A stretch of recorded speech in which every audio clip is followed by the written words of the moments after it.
Welcome back to the University of Life Writing Center. We're now covering Chapter 9, Style, and this happens to be the last of the foundational concepts that you need to understand to make the most of your writing and to make it easiest and everything. So, style is, remember in Chapter 2, audience, I talked about how there are two primary components of your actual paper. There's the content, what you say, and there's the style, how you say it. All right, and that's what this chapter addresses. And there are lots of different choices. It can be more formal, or it can be more casual. You can choose different words to create different tones, right? Here's some tone examples. It can be happy, sad, funny, serious, quick, slow, haunting, mysterious, adventurous, melodramatic, wistful, exotic, incendiary, captivating, obnoxious, passive, or all of the above. By the way, if you pull off all of the above, send it my way, please. I'd love to see that.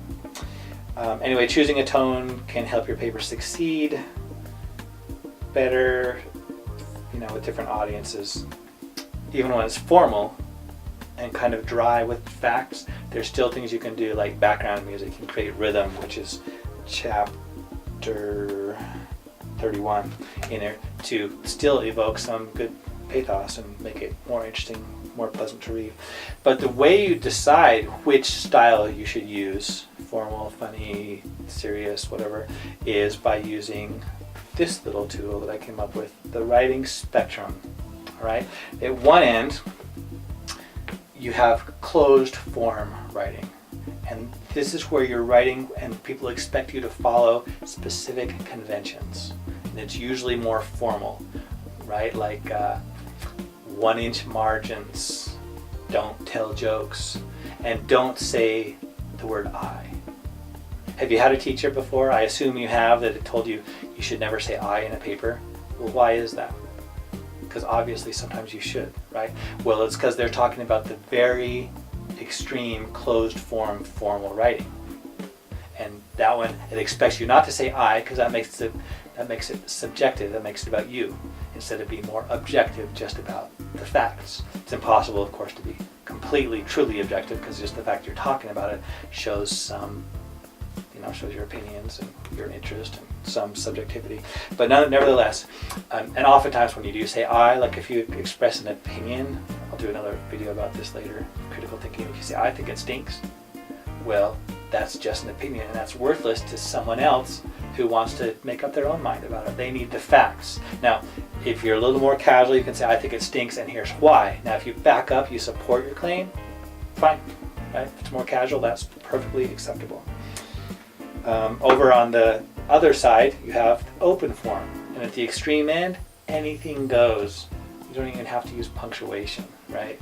You can tell all the jokes you want.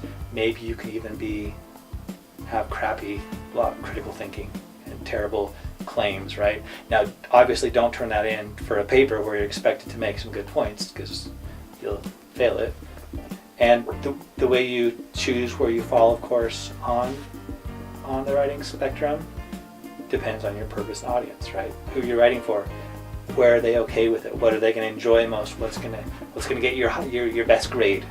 Because maybe that's your real purpose, get a good grade. But if you want to get a good grade, then you have to pretend you have another purpose, to inform or to persuade or whatever your assignment may be. Oh, last thing I'll say, style can go beyond word choice, beyond structure and organization and pace, how long you dwell on each point. It can also can be applied to the physical presentation. In a second, I'll show you some pictures of some really creative papers I got for an assignment I used to do a long time ago. In fact, I'll get those now. Hang tight.